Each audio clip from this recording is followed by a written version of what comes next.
오늘도 주님의 말씀과 함께 데일리 큐티 나눔 데큐나. 참 좋으신 하나님 아버지, 오늘도 말씀하여 주시고 주님 뜻대로 살아갈 수 있도록 인도하여 주옵소서. 예수 그리스도의 이름으로 간절히 기도드렸습니다. 아멘. 다리오 왕 제4년 아홉째 달 곧 기슬레월 4일에 여호와의 말씀이 스가랴에게 임하니라. 그때 베델 사람이 사레셀과 레겜멜렉과 그의 부하들을 보내어 여호와께 은혜를 구하고 만군의 여호와의 전에 있는 제사장들과 선지자들에게 물어 이르되, 내가 여러 해 동안 행한 대로 5월 중에 울며 근신하리이까 하매, 만군의 여호와의 말씀이 내게 임하여 이르시되, 온 땅의 백성과 제사장들에게 이르라. 너희가 70년 동안 다섯째 달과 일곱째 달에 금식하고 애통하였거니와 그 금식이 나를 위하여 한 것이냐. 너희가 먹고 마실 때에 그것은 너희를 위하여 먹고 너희를 위하여 마시는 것이 아니냐. 예루살렘과 사면 성읍에 백성이 평온히 거주하며 남방과 평원에 사람이 거주할 때에 여호와가 옛 선지자들을 통하여 외친 말씀이 있지 않으냐 하시니라.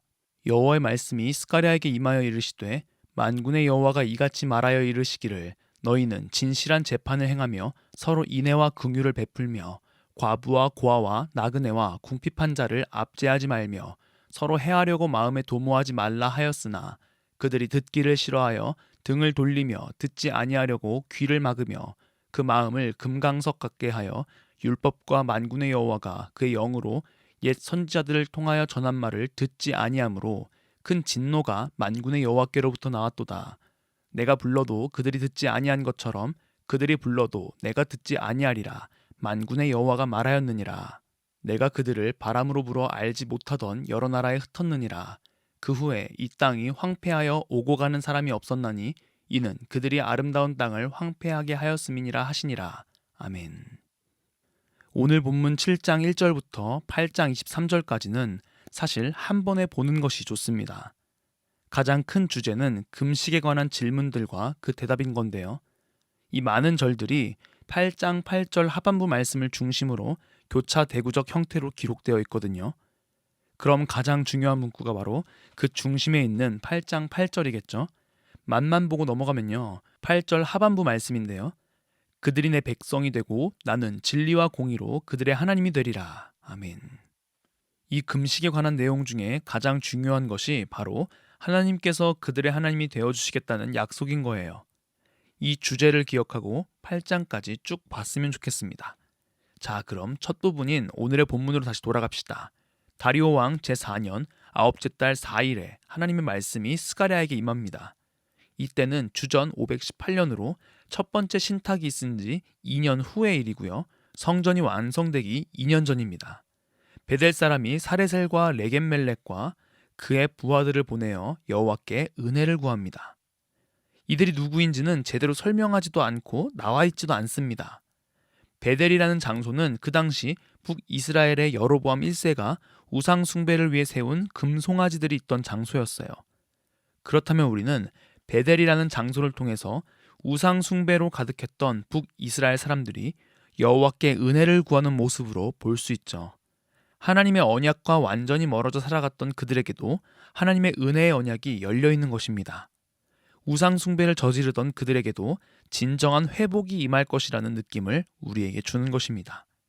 3절, 4절에 오면서 7장과 8장을 이끌어갈 주제 금식에 대해서 이야기를 하기 시작합니다. 그들이 여호와의 전에 있는 제사장들과 선지자들에게 여러 해 동안 행한 대로 5월 중에 울며 근신하는 것이 맞나요? 라고 묻는 것입니다. 이때 스가랴에게 하나님의 말씀이 임하시죠. 5, 6절을 한번 봅시다. 온 땅의 백성과 제사장들에게 이르라. 너희가 70년 동안 다섯째 달과 일곱째 달에 금식하고 애통하였거니와 그 금식이 나를 위하여 한 것이냐. 너희가 먹고 마실 때에 그것은 너희를 위하여 먹고 너희를 위하여 마시는 것이 아니냐. 아멘. 한마디로 여호와께서 그들이 금식을 한 동기, 그들의 마음밭을 물으시는 것입니다. 너희들이 여호와를 위해 금식했는가? 아니면 너희들 자신들을 위해서 금식했는가? 라는 것이죠. 이미 이전에 옛 선지자들을 통하여 하나님께서 계속적으로 자신의 말씀을 선포하셨지만 여전히 그들은 자신들을 위해서 제의식에 갇혀서 마음을 주께로 향하지 않은 채 형식적인 금식에 목매달아 왔던 것이죠. 그러면서 옛 선지자들이 무엇을 말했고 그들이 어떻게 살아왔는지를 말씀해 주십니다. 9절에서 12절 말씀인데요. 만군의 여호와가 이같이 말하여 이르시기를 너희는 진실한 재판을 행하며 서로 인애와 긍휼을 베풀며 과부와 고아와 나그네와 궁핍한 자를 압제하지 말며 서로 해하려고 마음에 도모하지 말라 하였으나 그들이 듣기를 싫어하여 등을 돌리며 듣지 아니하려고 귀를 막으며 그 마음을 금강석 같게 하여 율법과 만군의 여호와가 그의 영으로 옛 선지자들을 통하여 전한 말을 듣지 아니하므로 큰 진노가 만군의 여호와께로부터 나왔도다. 아멘. 그들은 마음을 금강석 같게 했죠. 금강석이 뭐예요? 다이아몬드예요. 아주 강직한 마음을 품었던 거예요. 근데 이게 하나님의 뜻대로 강직한 마음을 품은 게 아니었던 거죠. 이웃들에게 인애와 긍휼을 베풀지도 않았고 오히려 서로 해하려고 마음에 도모했던 것이며 하나님의 말씀도 듣기 싫어하고 등을 돌리며 아예 귀를 막아버리며 악을 행하는 일에 마음을 굳히는 일을 했던 거예요. 옛 선지자들을 통해 전한 하나님의 말씀을 전혀 듣지 않는 것이죠. 그래서 큰 진노가 임했다라는 것이에요. 하나님께서 그들을 불러도 그들이 듣지 않았던 것처럼 하나님도 듣지 않으시겠다는 것이며 그들을 바람으로 불어 여러 나라에 흩어버리셨다는 것이죠.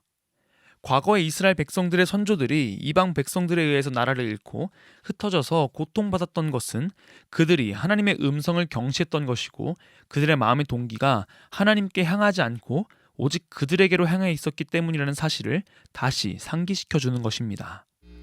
오늘의 큐티 생각해 보아요. 여러분들은 하나님께서 하시는 말씀에 얼마나 귀를 기울이고 있으신가요? 설교를 통해 듣는 말씀, 큐티를 통해서 깨닫게 되는 말씀이 여러분들의 마음속에 자리 잡고 있나요? 여러분의 삶의 참된 동기가 되고 있나요? 우리의 마음밭을 다시 한번 돌이켜봅시다. 오늘 하루 하나님께서 우리에게 해주신 말씀에 귀 기울임으로써 우리 안에 있던 하나님을 멀리하던 마음을 깨닫고 다시 주님께로 돌아가서 하나님께서 준비하신 복을 누리는 우리 모두가 되기를 소망합니다. 기도하겠습니다. 참 좋으신 하나님 아버지, 우리의 삶을 붙들어 주셔서 주의 말씀을 듣게 하심에 감사합니다. 우리의 삶의 동기가 나 자신이 아니라 오직 주의 복음이 되게 하시며 하나님과 동행하는 삶을 살아갈 수 있도록 인도하여 주시옵소서. 감사합니다. 예수 그리스도의 이름으로 간절히 기도드렸습니다. 아멘.